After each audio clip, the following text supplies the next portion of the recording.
Viskas kinta, niekas nedingsta. Tokiu vardu Vilniuje pristatoma Latvijos juvelyrės Anos Fanigino sagių kolekcija. Darbais autorė sako išreiškinti savo požiūrį į pasaulį. Jame vyksta daug pokyčių, tačiau norisi tikėti, kad neišnyksta tai, kas vertinga. Tai pirma menininkės darbų paroda Lietuvoje ir pirmos per 10 metų sukurtos juvelyrės sagės.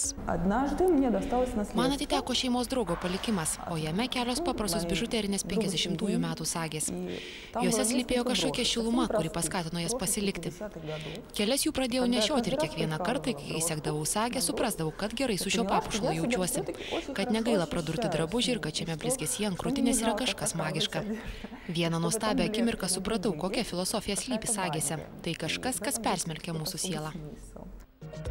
Sagė, kaip brangus prie širdies prisegtas jausmas, kaip laiko momentas virtęs brangenybę.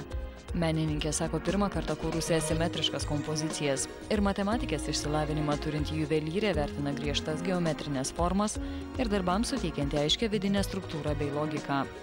Paveldėtų sagių kopijos jungiamos su naujais brangiais akmenimis, Murano saloje rastais stikliukais, senomis ir naujomis fotografijomis. Į vieną srovę susilieja seną ir naują, brangu ir pigu, žmonių, laivų, balandžių siluetai. Šviesų ir ryškų įspūdį menininkė tapatina su laimingomis akimirkomis. Darbuose pasitelkia džiaugsmingas praeities emocijas ir prisiminimus iš mėgstamų vietų.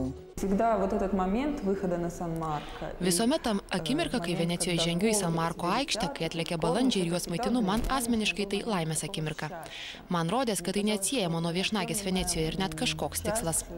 Kai lankiausi ten paskutinį kartą praėjusių metų rudenį, sužinojau liūdną faktą. Venecijos valdžia uždraudusi maitinti balandžius dėl architektūros saugojimo. Tačiau supratau, kad net liūdėsi reikia kažko paversti, kažkuo gražiu. Kitą dieną Venecijos antikvarinėse krautuvėlėse pirkau visus senus atvirukus su balandžiais. Man norėjosi parodyti savo pačiai ir visiems aplinkiniams, kad balandžiai Venecijoje visuomet buvo ir turi būti toliau.